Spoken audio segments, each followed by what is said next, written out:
That's why I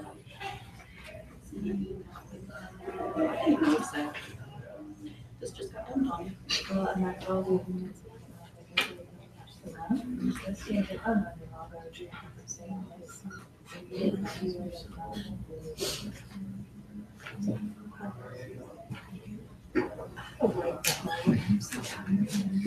Oh, yeah.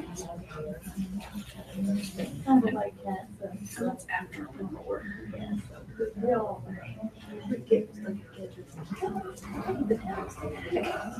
And that's what I want to visit with you. And that's what I want to visit with you. So I'm sure right about this. Can you get on now? Good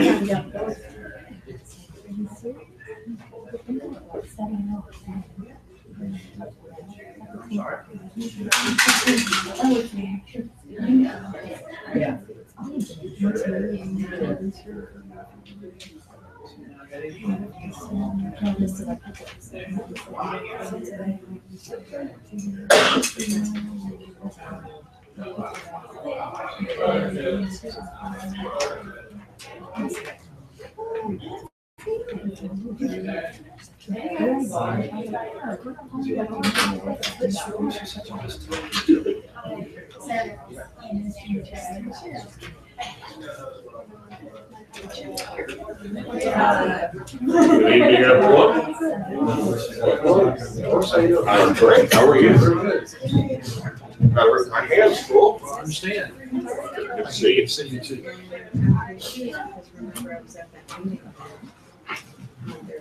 I need to remind everyone that if someone wishes to speak, the sign-up sheets are up here. We have about a 3-minute warning. So if anyone wishes for public comment tonight, please come up.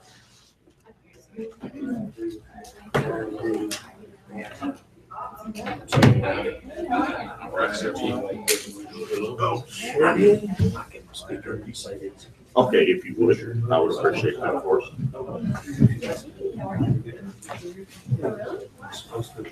We actually have a 1-minute warning.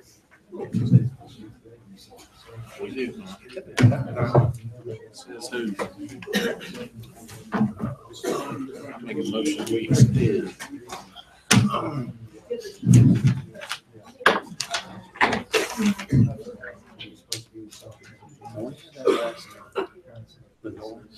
Sure.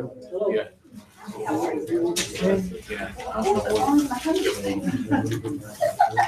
Thank you.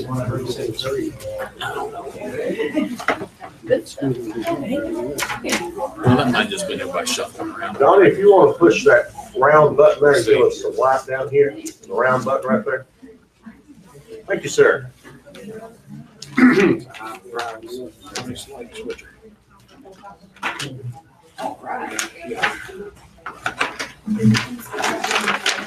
All right, ladies and gentlemen, it is time to call to order the regular November meeting of the Madison County Board of County Commissioners. Let us all rise for the pledge.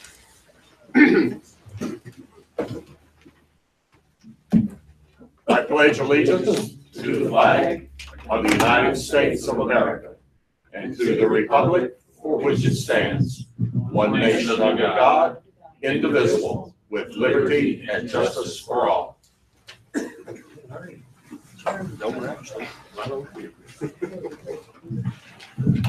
We will now have a moment of silence.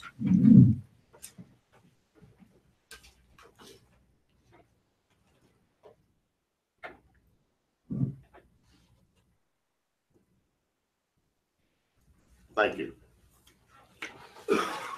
It is now time to approve the agenda.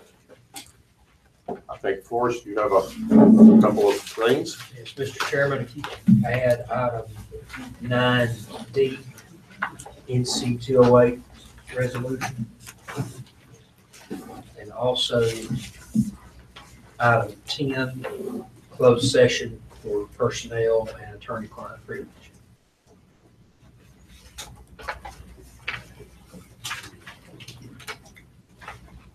What was that last one for? Closed session at the end for personnel and attorney-client privilege. Okay, the chair will entertain a motion to approve the amended agenda. So moved. Motion by Commissioner Rice, Second. second by Commissioner Brinkman. Any further discussion? All those in favor of approving the amended agenda, please raise your right hand. The amended agenda is approved. We now need to look at the October 10 regular and special meetings and the October 24th minutes. Are there any review suggestions, alterations to those minutes? Having reviewed the minutes, I move that the minutes be approved as submitted for both meeting dates of October 10th and October 24th. Motion by Commissioner Wechtel to approve minutes as submitted. Second. Second by Commissioner Brinkman. Any further discussion? All those in favor of approving the minutes as submitted, please raise your right hand. The minutes are approved. There has been no one who has signed up for public comment for tonight's session. So we will now move to Carol, Land of the Sky Regional Council. Okay, Steve. Okay.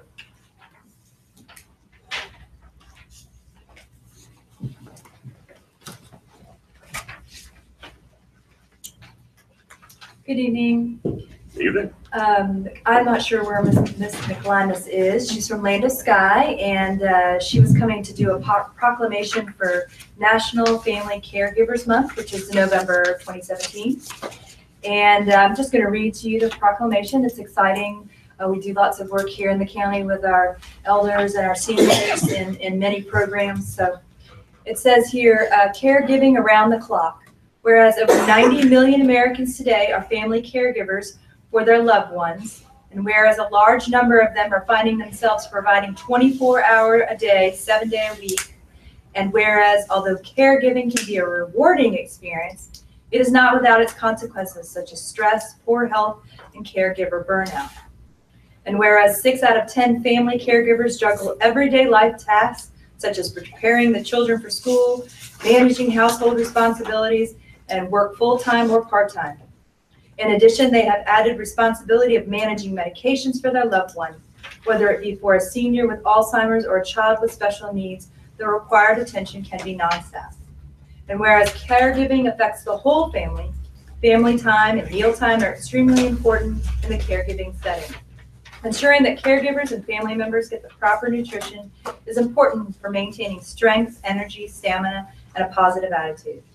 And whereas making time for yourself and the family protects a family caregiver's own health, strengthens family relationships, prevents burnout, and can enable a caregiver recipient to stay at home up to 3 times longer.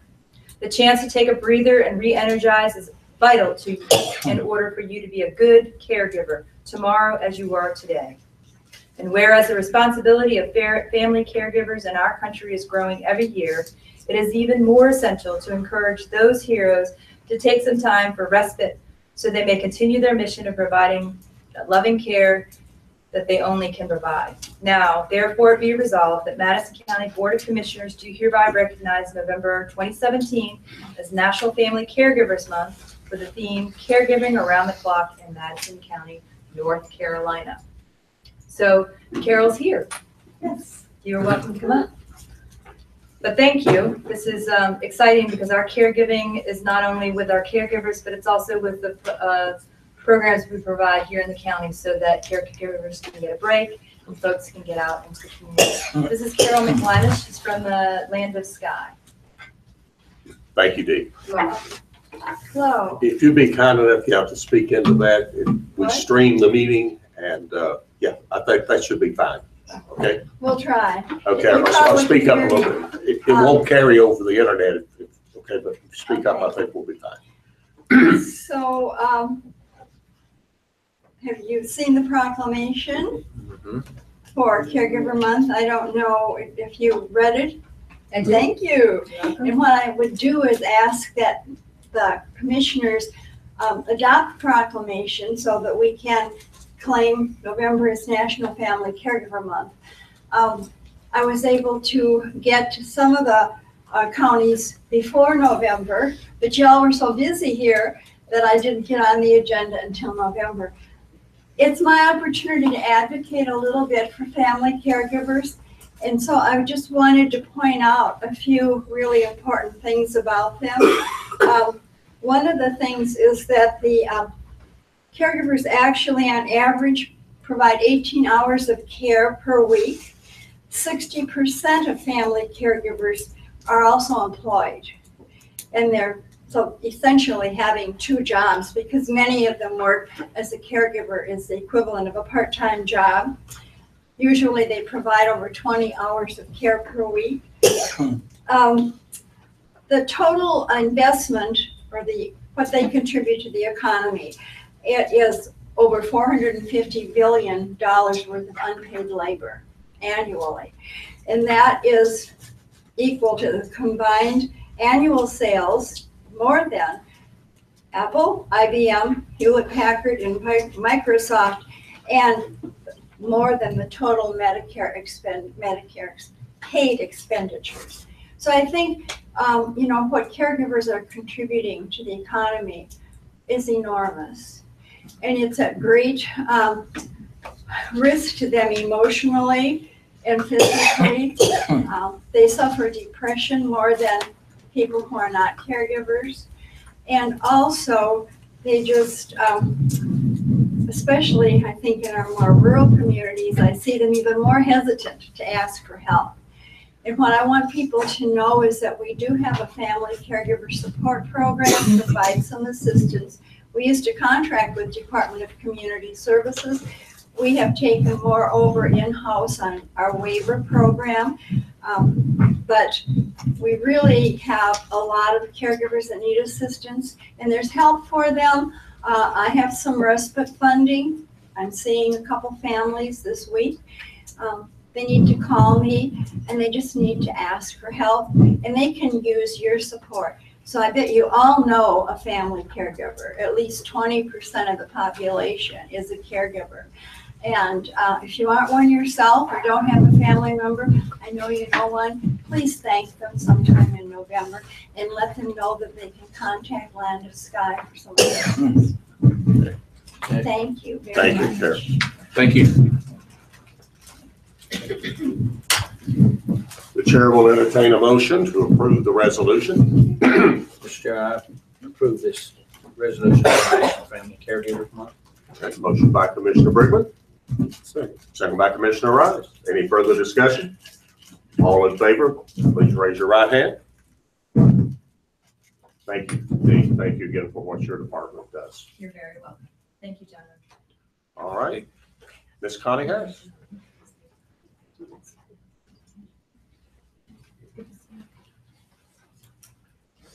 Good evening. Good evening. I have our annual MOU between the Madison County Department of Social Services and the Madison County Partnership for Children and Families, Smart Start, which outlines the responsibilities of both agencies with the Department of Social Services administering subsidy funds on behalf of the partnership. The funding amount this year is $118,602. And I had taken this before the Board of Social Services last week, and they approved the MOU, and I'm here asking for your approval. Mr. Attorney, is this the same thing as it was last year? Huh? Yeah, this is the same agreement that we've had probably for the last 7 or 8 years. Okay. All right. Other questions, members of the board? Mr. Chair, I make a motion that we approve the memorandum of understanding for this Smart Start program. Motion by Commissioner Brickman. Second. Second by Commissioner Wechtel. Any further discussion? All those in favor of approving the memorandum of understanding, please raise your right hand. Okay. Thank you, Connie. Thank you. And while I'm here, if you don't mind, I would like to update the board on the last fiscal year's county audit findings for the Medicaid program. I was here, I believe, in December when the auditors were here, and talked a little bit about some of the issues that were found and discussed the corrective action plans we had in place to try to address some of these issues. Out of 60 cases that they reviewed last year, 8 were found to be in error, and those were due to documentation issues. So we've been working on our corrective action plan, continuing to this day, and I believe making some progress. But the thing that I wanted to let you know, the county auditors had assigned a question cost for those 8 cases at $22,610. Those are costs that the benefits that have been paid out for those 8 cases. And just this August, the North Carolina Department of Health and Human Services finally let us know, after looking at additional documentation that we had provided, that we had addressed the issues, and that all of those that those 8 cases, none of those folks have received benefits to which they were not entitled. So there are no question costs associated with last year's audit. So just wanted to let you know that. Thank you, Connie. Thank you, Connie. Thank you. Mr. Donny Lawson.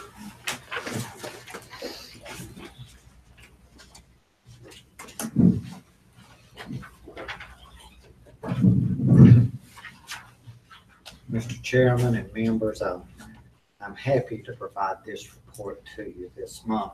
We've got some good numbers on here. You'll see that the total amount that we collected toward delinquent taxes in the last month was $191,417.29. And across the board, that reflects a good amount of monies that we received under forced tax collections, and a good amount of monies that we received through folks that were getting ready to be foreclosed on. So we're having more folks come to the table voluntarily. In this month, we had 2 substantial payments, River Club and French Broad Investments. Now, if you'll remember, those folks made a substantial payment last year, which essentially staved off the foreclosure proceeding occurring then, and then they stepped forward and they paid the balance of what was owed this year. So $62,892, $80,688 toward the delinquent taxes. Now, in addition to making those payments, which I think is very important, they also paid their tax liabilities for the year 2017. And that was $13,846.80 and $54,605. So that will be very good for us. In the past, without them paying their taxes, even though our collection annually is pushing up in the 95, 96,000, by now getting them to keep their taxes currently, hopefully that'll push the tax collection for the current year up even higher. So those are good signs. What I'd like to do is just sort of show you how we've been collecting taxes. So if you'll look over, I know you'll have to move your screen some, for the Madison County Financial Report for this month, which is the first page in that report. And what the finance director does for us, it shows us essentially where we are on the revenue side of collecting taxes for the current year. So if you look, and let me draw your attention, let's go back to 2008, 2009, 2010, 2011. you will notice that already we exceed what the projected revenues were for this year by a substantial amount, at least 150% of what's being collected. Now, the reason for that is what we've been focusing on for the last 2 or 3 years is collections of these real old accounts, okay? We don't want, as you know, tax collections can only be forced to collect for 10 years back. So we're in 2017 now, we can only go back 2 years. So we've done a very good job of collecting the real old accounts. And we've done a good job for that this year. In fact, we've collected so good that we don't have a whole lot in that area that's left to collect. Now, we have those that are difficult to collect that are very small amounts. But what you see is that I think we have room to improve on are 2012, 2013, 2014, 2015, and 2016 taxes. Now, 16, we're doing very well. We're at 66%, and we're not even halfway through the year. For the other ones, we are at or exceed where we should be, 44, 35, 43, 40%. So what I've had some conversations with the tax collector, and what I want to see happen, and I think she's agreeable, and I think I will have your blessing on that, is now we sort of move our focus from those 10-year taxes is to start looking back in the 4 to 5 year range. Because that's probably where the substantial amount of collections are.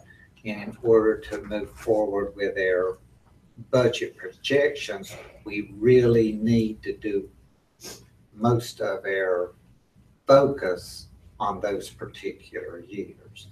So, you know, it's not like I'm going to avoid those ones that are real old. I think you folks understand we've done a good job on collecting those real old ones. Now let's move to things that are more recent, the 3 to 4 years that have accumulated.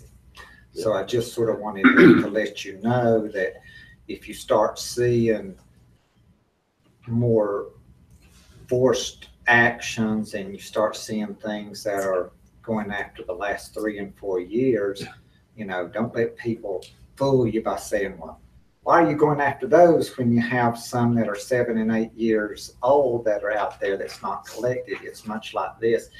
If someone owes $100 for taxes that are 8 years old and somebody owes $10,000 that are 4 years old, naturally, which ones do you want to go after to collect? Okay, so that's what we're going to try to be focusing on.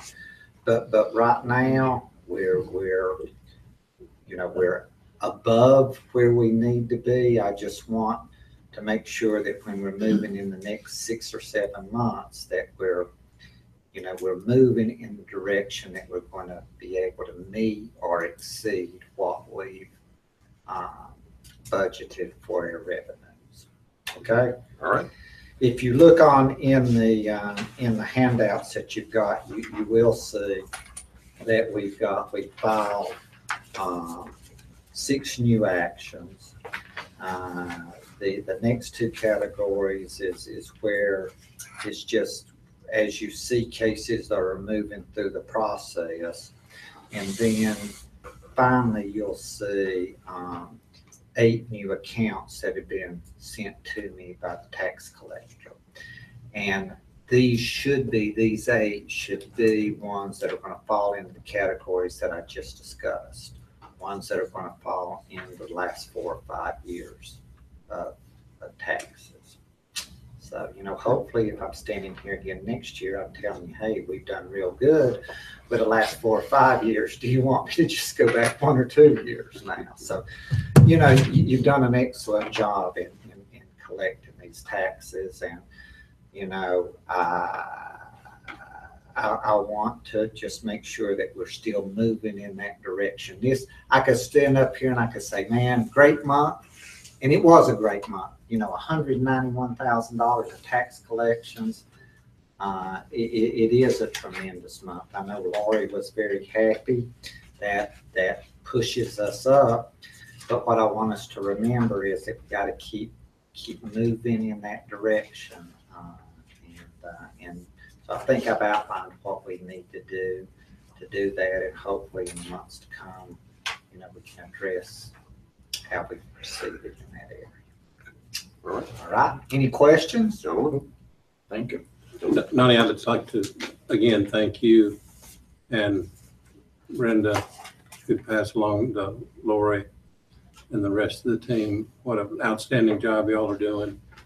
And I hadn't kept up with every month, but if memory serves me correctly, Donny, since we started this process, we're now somewhere in the $2 million range.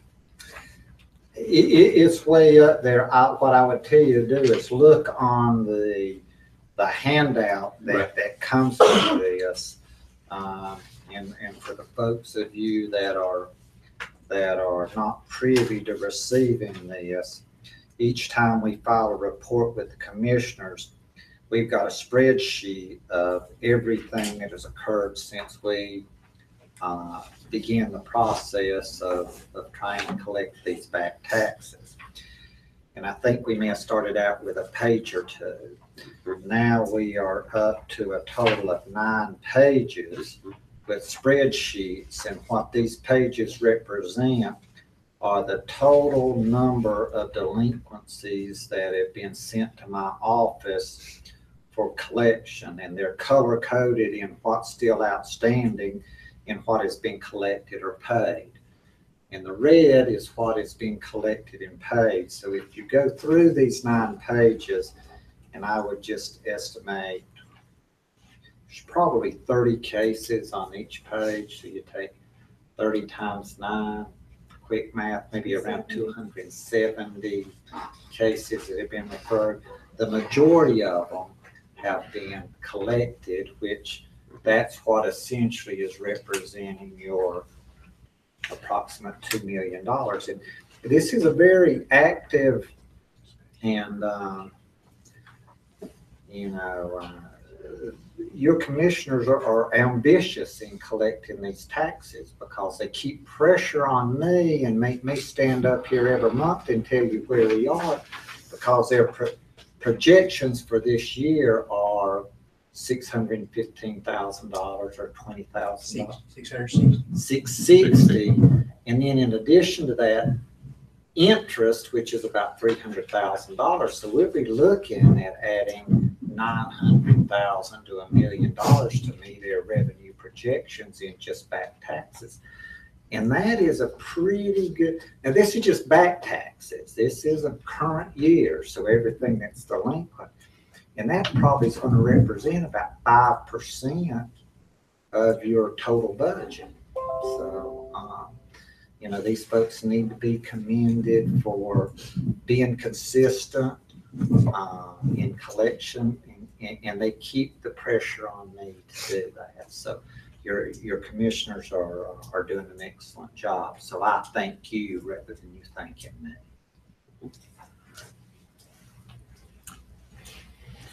Ms. Brooke.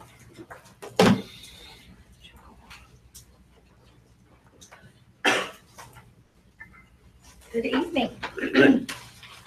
So I'm here for some personnel.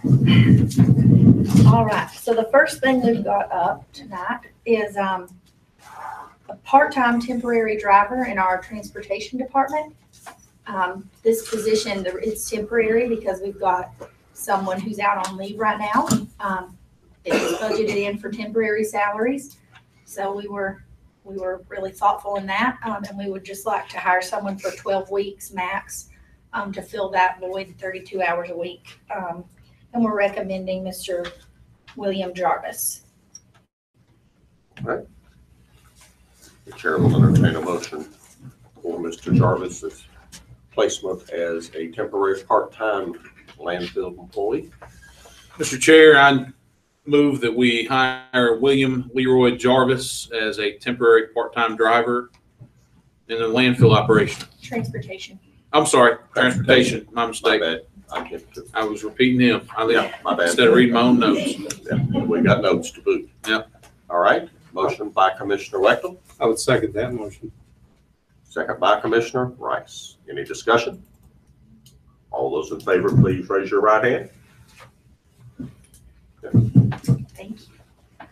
The second thing we've got is also coming out of Community Services Department. It's for a part-time regular, so it's not a temporary assignment, in-home aid position. So there will be 20 hours a week, $9.35 an hour. Again, it's in our budget. We're not doing anything that we haven't anticipated doing. It's just taken us a little bit of time to get this vacancy filled. And we are recommending, after we've interviewed, I interviewed with 2 staff members in that department, so it was an interview team of 3. And we're recommending Patricia Garrison for that position. All right. The chair will entertain a motion. Mr. Chairman, I make a motion that we hire Patricia Garrison for the in-home aid part-time position. Do we have a second? Second. Second by Mr. Briggs. Any discussion? All those in favor, please raise your right hand. Thank you. The third thing I've got before you is Dr. Kathy Ray, the director of our Election Services Department, has recently completed a certification from Auburn University. She's a certified elections registration administrator. So her board, the Board of Elections, voted to acknowledge that accomplishment with a $300 annual salary increase. So even though they voted to approve it, we need to bring it before you all and let you all vote to approve that. Mr. Chairman, I make a motion that we accept the recommendation for the $300 annual increase for Dr. Kathy Ray. Motion by Commissioner Rice, Second. second by Commissioner Wechtel. Any further discussion? All those in favor, please raise your right hand. Thank you. Brooke. The next thing I have for you, I've lost count now, is in the landfill department. We are looking to hire a regular part-time, so again, it's not temporary, but floating center attendant at 56 hours a pay period. And what we would like to do is promote someone who we've already had there as a temporary CDL driver into this position. So it's really a great thing. I worked with the department head, Sam Lunsford, on this. This was a great fit for his department, because not only will we be filling the center attendant void and having this person travel around, but we'll also have a CDL person on staff, so that if we have any truck drivers that go out for anything at all, no services are diminished for the public. So we're recommending that Mr. William Gillis be promoted to a part-time regular center attendant.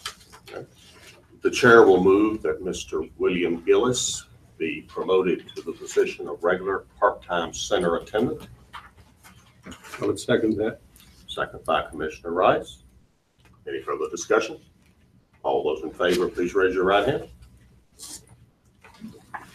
All right, and the next thing I've got is coming from our library department. So currently in the library department, we've got an administrative manager, Peggy Goforth, and she is 32 hours a week. Where our department head, our director of library services, Melanie Morgan, is looking at some long-term goals and restructuring. And one of the first steps in that is increasing that position from 32 hours a week to 40 hours a week. So it's already a benefited position. We're not looking at adding any benefits. It's just increasing the amount of hours. Yeah. Chair will entertain a motion.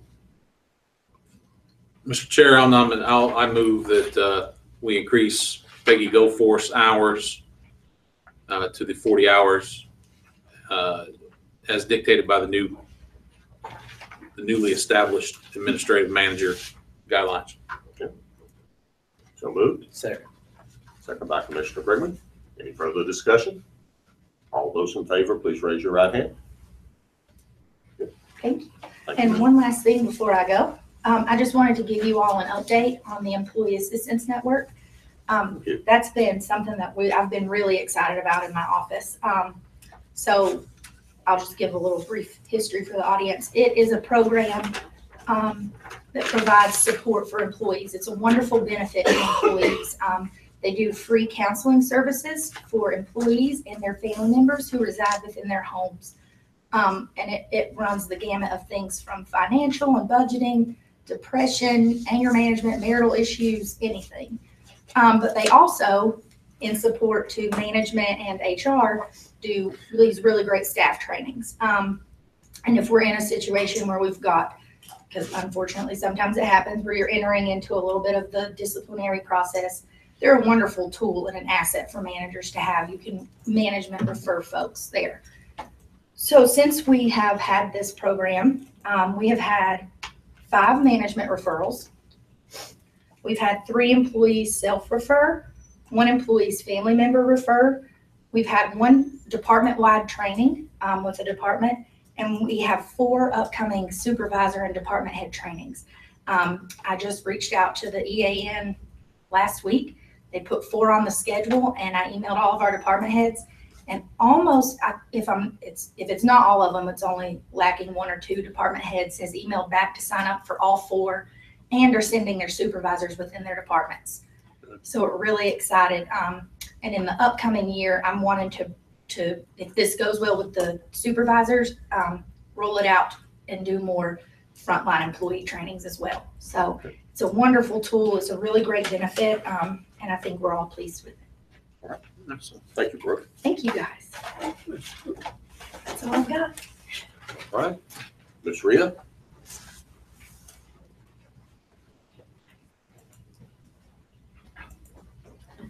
Good evening, gentlemen. Good evening. I'm going to start this evening with the October financial report for you. Donnie's done a great job of starting that off for me, so I know you guys have at least looked at it once.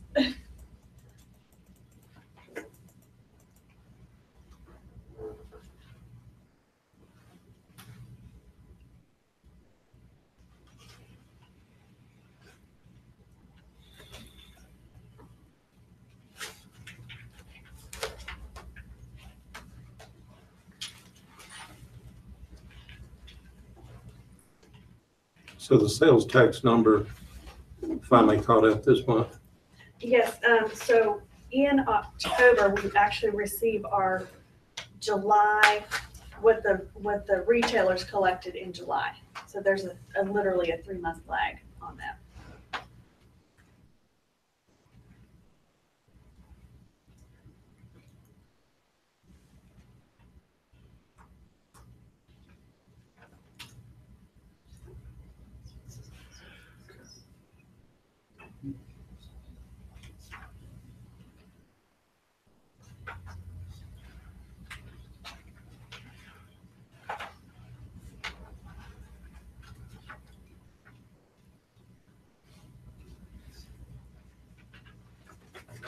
Are there any questions from members of the board?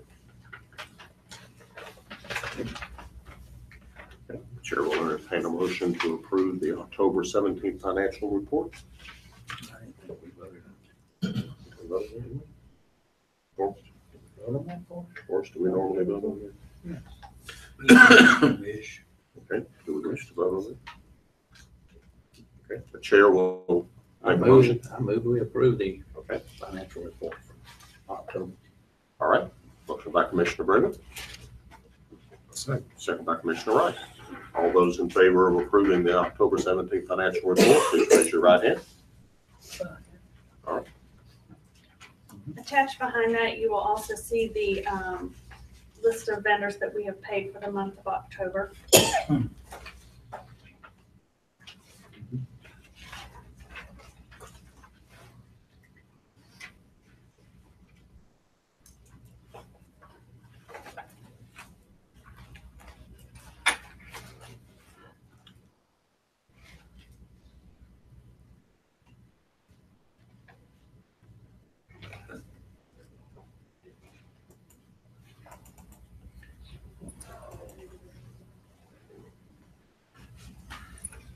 Are there any questions, gentlemen?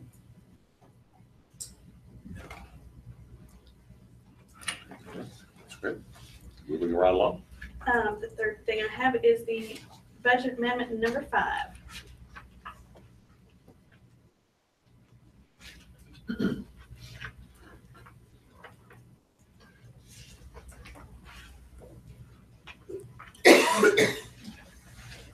If there are no questions. I make a motion we approve budget amendment number 5. Mr. Bregman made a motion that we approve a budget amendment number 5. We have a second. Chair will second. Any discussion? All those in favor of approving budget amendment number 5, please raise your right hand. Rhea? The next thing I have for you is the October 2017 property releases and refunds.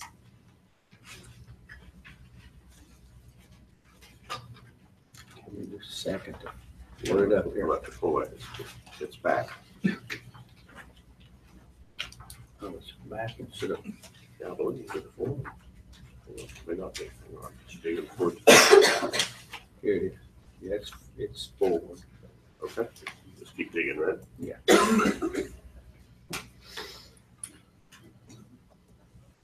At least your computer's working, right? Yeah, and it's reviewed.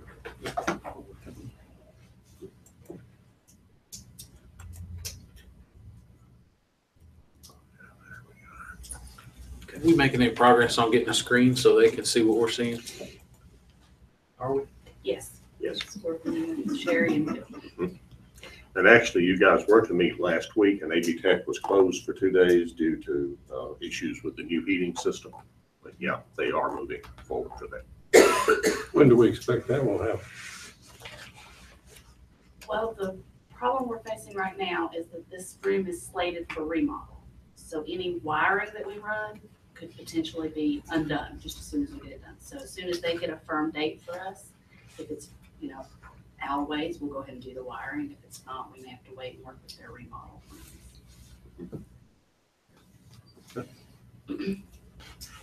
Mr. Chair, I make a motion we approve the October 2017 property releases and refunds.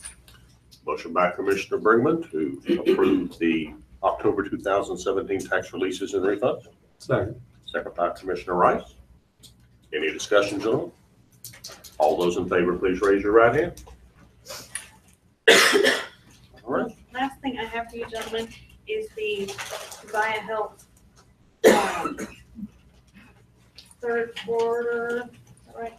Sorry, second quarter, first quarter. Sorry, they don't have their quarter right on here.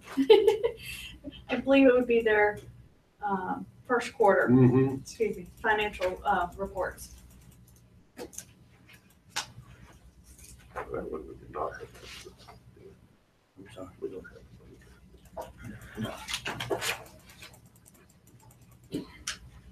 All right. All right. Thank you, Ms. Rhea. Thank you. Thank you, gentlemen. Mr. Forrest.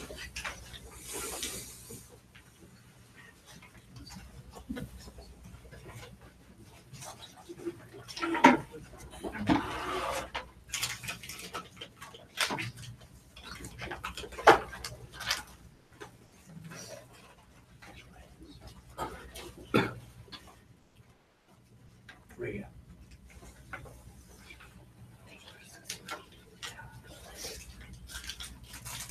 Mr. Chairman, members of the board, Mr. Laws and Ms. Hollars covered the tax revenue and situation pretty well. While Donny was talking, I pulled up our numbers for delinquent taxes for the last 2 fiscal years through October 31st of this year. So fiscal year 16, 17, and year-to-date in 18, we've collected a total of $1.8 million in prior year's property taxes. So if you include that first 6 months of 2015, the end of fiscal year 2015, we have exceeded $2 million in those prior property taxes. Of course, you get a couple of $100,000 every year just from those previous few years, but there's been tremendous progress. Last year, $37,000 was collected in prior year's taxes, which is the most we have on record. And the year to date, like we said, we had a very good month in October. We brought in about 55% of what's budgeted. We're about a third of the way through the year. That's good. We brought in $366,000 so far, and we have $294 to go to hit our budget target. So what I look at, and what we've all got to look at, is how all of our revenues, most of which come from property taxes, over half our revenues, about half our revenues come from property taxes and then your sales tax and then all these other smaller pots of money, how all those things add together to cover all our expenses for the year. So we're a third of the way through the year again, and on your financial report, I think we were at about 27% on expenses, which means we're a little below projection, which is a good place to be. We're also about that same place on revenues, which, given how much property tax revenue we bring in December and January, is an okay place to be. Last year, we were in a kind of a stellar place. We were moving along even faster on overall revenues, and we ended the year very well. This year, we're right on target, so we just got to keep working on making sure we finish out the year very well. And as we get through the halfway mark, we'll spend some time looking at all those revenues and just making sure that we're okay to get through the remainder of the fiscal year. That will allow us, first priority for everything that comes in is to address the issues that are in our adopted budget. So we have 24 million and change in revenues and 24 million and change in expenses, all of which are in the adopted budget. We have to bring in enough money to cover all those things, which we will do.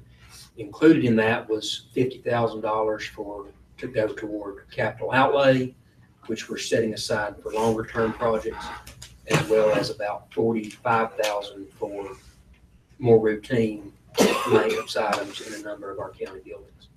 So looking at what we're doing with the money for routine maintenance, the administration building, which is in our longer term planning that we're developing for a much bigger renovation. But for now, to get us through the several years that will go by before we do that, paint and carpet and tile are being replaced. Expect those projects to be finished before the end of the calendar year. And then there's a project the library funded with the Duke grant funds in Hot Springs that will work on a small project there that maintenance will do. And then there's some vinyl siding at community services to replace the wood plank siding from, I think, 78, 79 that's on the outside of that building. On capital outlay, that $50,000 was set aside and added to approximately $350,000 to $400,000 that was already there. We know that at least $267,000 of that may need to go to voting machines, though we're still obviously working on that, and that's not going to happen this year, other than a small portion we'll get to next. But we've got to build that money up. We basically know in the next 7 years we've got at least $1.5 million of construction needs. We've got $300,000 or $400,000 sitting there, and we've just got to keep contributing. So as we get to the end of this year, if we have overages, we can put a portion of that toward that. And as we develop next year's budget, we can look at how we re-identify money to go toward capital outlay and get that together so that projects are moving, but we can't spend what we don't have. And we just have made a lot of progress the last few years because of y'all's focus on collecting these delinquent revenues and really focusing on how we cut expenses, but we're still not quite where we need to be in order to maintain levels of employment, maintain rising insurance costs and cost of living and those sorts of things.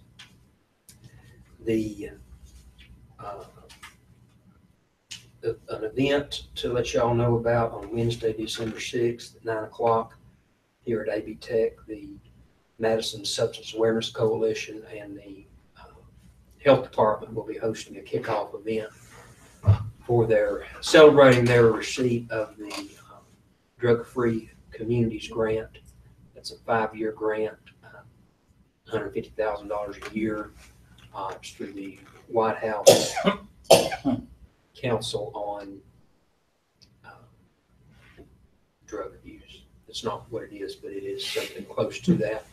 I wrote it 5 times today, but it's a White House office of something like that. And I apologize for that. You want me to pull it up with these? But that will be a good event. Hope that anyone who can attend will be there. That money will go to good use of the health department to work in our community and our schools to address various issues. Opioids are in the headlines. About everything's in the headlines, but it will address a number of substance use issues in Madison County. It's not really a new problem. It's getting bigger. It's getting different. It's reaching different types of people, but it's something that we've been dealing with for a long time. And this will be good to help our health department and their team address those issues, continue to work on addressing those issues. Any questions about any of those things before I move on to the board election stuff? Okay. You will see, I'm stuck between 2 worlds here, my paper and my computer. Let's see, the voting equipment for the Board of Elections. They need, as has been communicated in the work session before, to purchase 2 DS200 machines which count provisional ballots. Those are used in only the Board of Elections office. So the proposal, for the bigger proposal, that would cost us somewhere between $250 to more, hundreds of thousands of dollars. That's longer term, and that would require the purchase of 18 or 20 of those machines to go throughout the county. This is just for the Board of Elections office for them to use. They're already using something similar that's worn out, needs to be replaced in time for the primary. So now's the time to make that purchase. Board of Elections has voted to do so. The money is in the budget to cover it through, we included it in our budget and we moved it into the Board of Elections budget back in August. Mr. Wallace has reviewed and may have additional information to add. Several years ago, I think Mr. Brigman and Mr. Briggs were on the board when you were part of the review process of changing over the election hardware and software for Madison County. So with the Board of Elections and ultimately with the commission's approval, we moved from a system of what I call the Ivatronics, which are the touch screens, which are being phased out by state legislature in the next year or two, over to the DS200 type of machines, which when I say DS200, instead of touching a screen, what the DS200s are, and you'll be seeing those in the future, you actually mark a paper ballot. Then you take your paper ballot and you put it in the machine. And when it goes in the machine counts it, does a tabulation. So the Board of Elections in 14 and 15, we went through that process. And the State Board of Elections, as required, actually approved and authorized Madison County in April or May of this year to change the mode in which you count ballots to the DS200s. So everything is in place. There's been a contract that's been tendered from ES&S, which is the company that produces these 2 machines for the 2 machines that Forrest referenced. I think you've got a copy of that proposed contract with your materials. Those 2 machines, the software, the licensing, the maintenance agreement, going to run you $19,000 and some change. Everything appears in order. There is 2 modifications that will need to be made to that contract. Statutory language requires the ES&S think that's the acronym. That's who we're buying them from, the vendors. ES&S. I think that they have to warrant that in the event that we elect to maintain those machines themselves, that they have to support it. So there's specific language that I'm going to add to the contract to amend it. Okay. If you would approve this contract with that additional language as is, that I will add to it, together with a pre-audit certificate, which will need to be on the contract. And that is a certificate that'll be signed by your finance director, which we put on all contracts, which essentially says there is money in the budget. The finance officers pre-audited the contract, and we do have the money to pay for it. So with those two additions, I would pass on the contract. Okay. All right. Other questions or discussions about the request for the Board of Elections? Well, I served on the committee in 2014 and 2015 that reviewed these.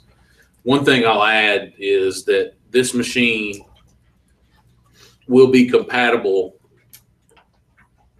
in the grand scheme of things with, even if another supplier were able to enter into the market in North Carolina. So we're not buying a machine that's going to be obsolete again in just another 2 years. If another vendor is approved for the state of North Carolina, which I think we all hope will happen, just because of the monopoly and the ridiculous price that ES&S is charging for this equipment. So that being said, I'll make the motion that we approve based on the modifications that Donny suggests. Motion by Commissioner Wechtel, second by Commissioner Fruitland. Any further discussion? All those in favor, please raise your right hand. Thank you, Forrest. Okay. Next, in a couple of items in surplus property. One is you have an offer for lot 84 in Bear River. It's about a slightly less than 1 acre lot. You have an offer for $5,000.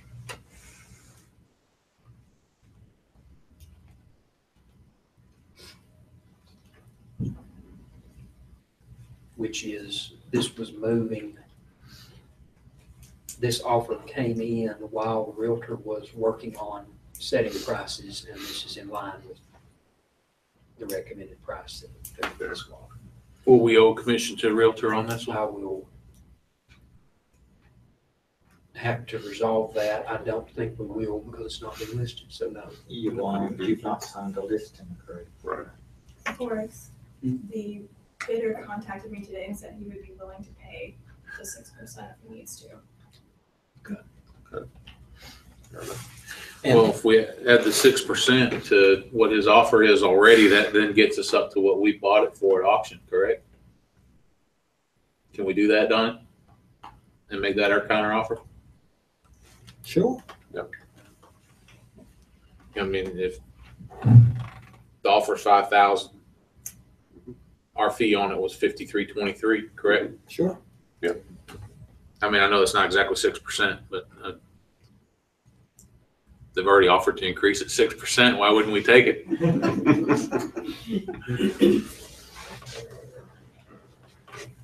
Right. Make that a form of a motion, sir. Let me do the math real quick and figure out what the figure needs to be.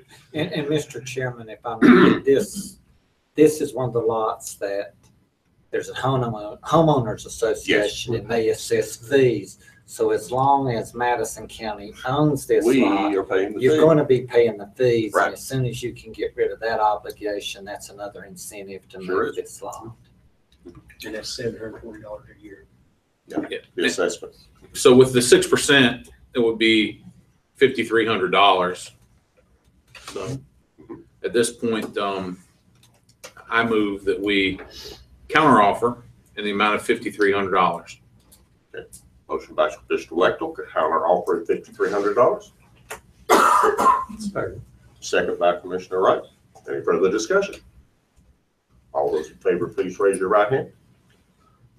Could I ask that you do this to move things along?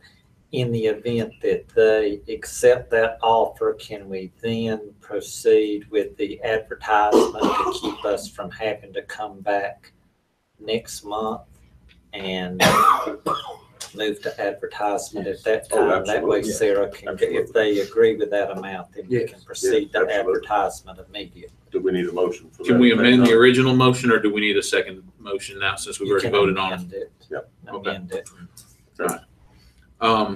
Mr. Chair, I amend my original motion to include that we authorize Sarah to go ahead and list to advertise the property accordingly.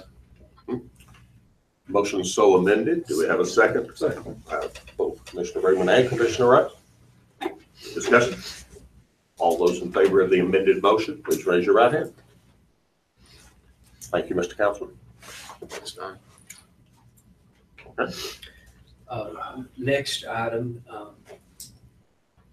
you all had previously accepted a $3,000 offer on lots 101 and 101B in the Hall Ridge development in the Wolf Laurel area. That offer was from Mr. Peter Blackshaw, Hall Ridge Summit. Our process allows, states that commissioners can make a final decision to go through with the contract or cancel the contract prior to closing. And it was brought to our attention about 3 weeks ago that this individual prior to closing was marketing the site was renting the site out as a campsite to people, marketing it online. It raised issues with neighbors and obviously raised issues with us from a liability standpoint. He was contacted and told to cease doing that. He has ceased, but it does raise questions whether you want to continue forth with that final sale. What is the pleasure of the board? Well, so he put in an offer. He didn't officially own the property. Correct. He having just put a 5% deposit down. Correct. He started marketing it, and I don't know how long he was doing it before we found out. I imagine the people around there probably caught on fairly quickly, but probably for a few weeks was making money off property that wasn't his. Here's my issue with it, and at our last meeting, he came to us and asked us to grant him an extension on his period, and in good faith, we granted him this extension because of a medical situation. The whole time he was marketing this property for lease and or sale, but definitely for lease. And I don't think he's exposed the county to a tremendous liability, in my opinion. Our attorney may feel differently, but in my opinion, I think he's exposed the county to a tremendous liability. And at this point in time, I'm inclined to cancel the sale, and I would make that as a motion. I would second that. Motion by Commissioner Wechtel, second by Commissioner Rice to cancel the sale. Is there any further discussion? No. All those in favor of canceling the sale, please raise your right hand.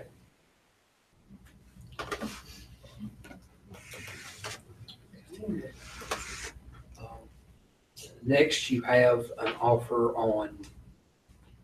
for $100,000 on the Breakaway development, which is in the, I should say, proposed development of Breakaway in the Wolf Laurel community. It has a number of issues with it, but this was a foreclosure from, I think, the end of August is when it was the sale, and then it took a few months to go through the process, so there were no bidders on that. So the county ended up with this property. County has between $273,000 in taxes and interest, $43,000 in attorney's fees, so a total of $317,000 in property. And you have an offer, it's about 34 acres total. You have an offer for $100,000 on that.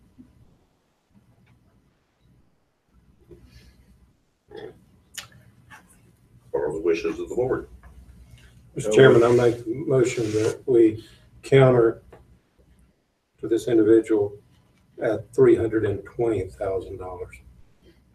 Motion has been made by Commissioner Rice to make a counter offer of $320,000. Second. Second by Commissioner Brooke. Any further discussion? Well, I just, the $100,000 is an offer, I think, as a starting point for him. And with us having that much into this piece of property, I feel like we need to counter offer with a higher amount in order to try to recoup some of our money. And the property is definitely worth more than $100,000. Yes. Okay. Any further comment? All those in favor of the counter offer of $320,000, please raise your right hand.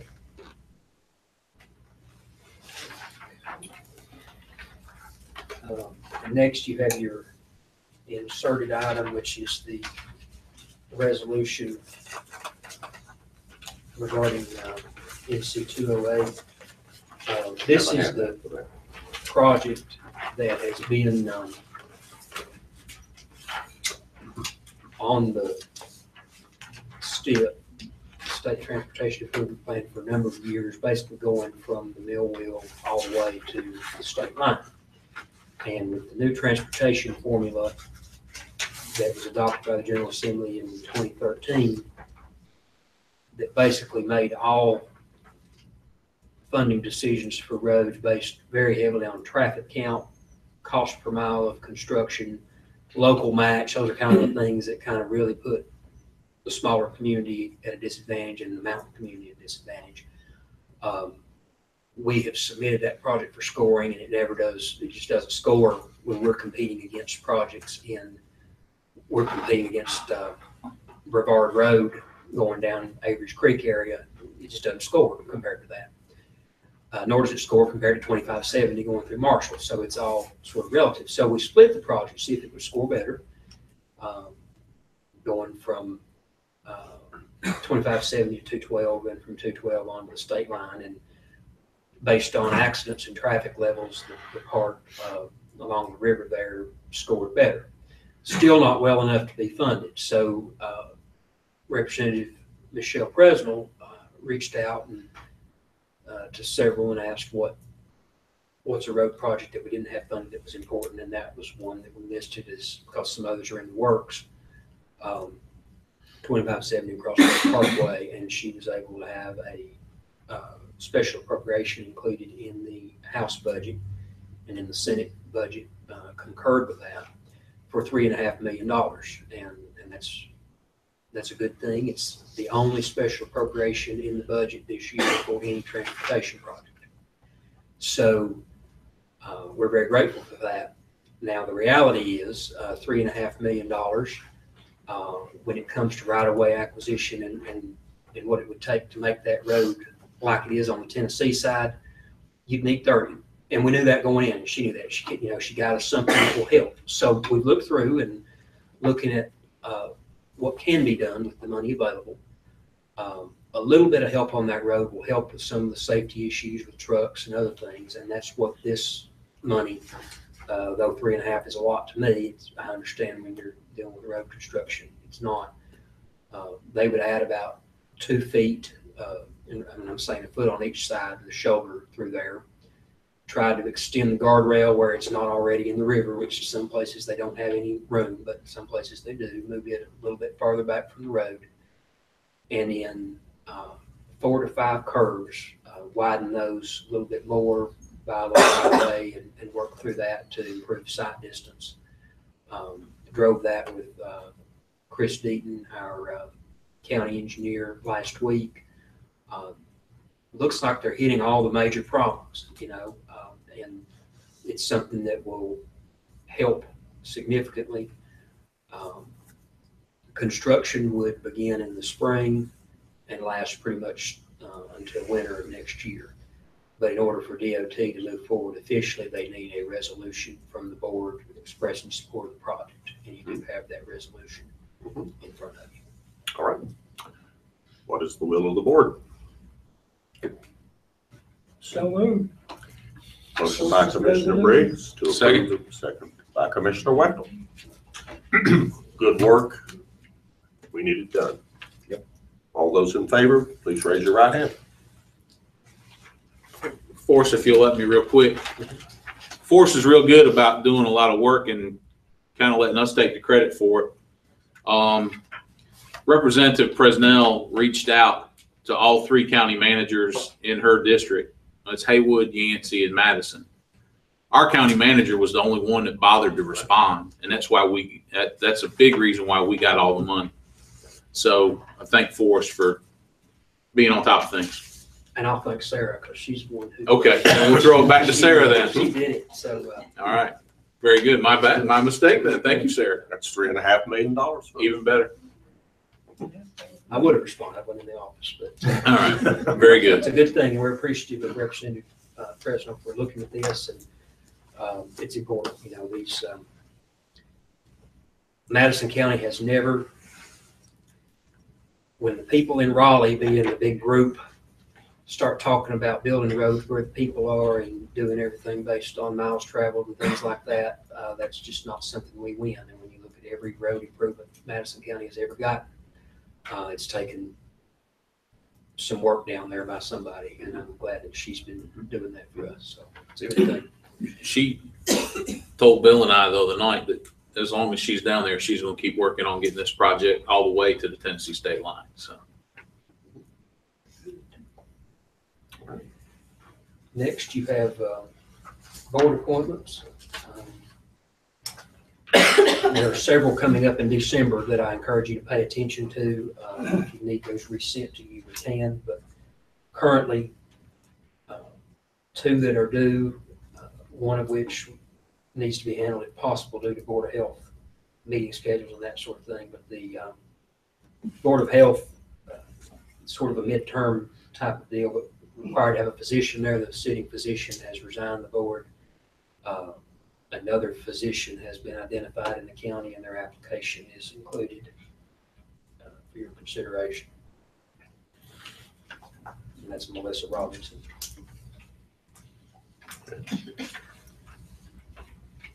Mr. Chair, I make the motion we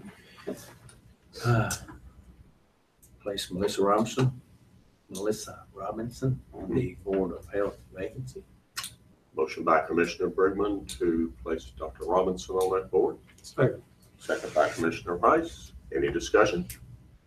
All those in favor of Dr. Robinson, please raise your right hand. Okay. I've got a nomination for the Mountain Area Workforce Development. Are you ready for that one? yes, sir. I nominate Dwight Smathers, this board. It's a 2-year board. Motion by Commissioner Briggs for placing Dwight Smathers on the Mountain Area Workforce Development Board. I'll second that. Second by Commissioner Wright. Any further discussion? All those in favor, please raise your right hand. Thank you. Thank you. Thank you. Thank you, Forrest. Being no other business on the agenda under State Statute 143-318.11, we will now take a motion to enter into closed session for personnel and attorney-client privilege. So moved by Commissioner Brigman, second by Commissioner Rice. We are now in closed session. Yeah. Dirk, thank you for coming. Things are progressing. Okay. Yeah, and thank you. Yeah, well, I didn't know. Yeah, that's, I didn't know till then. I thought we did. All those in favor of closed session, please raise your right hand. Okay. Yes. My bad. It's been a long day. My day started.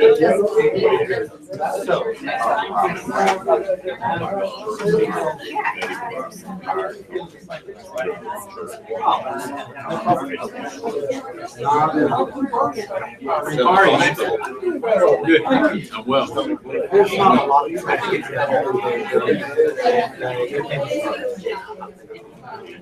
of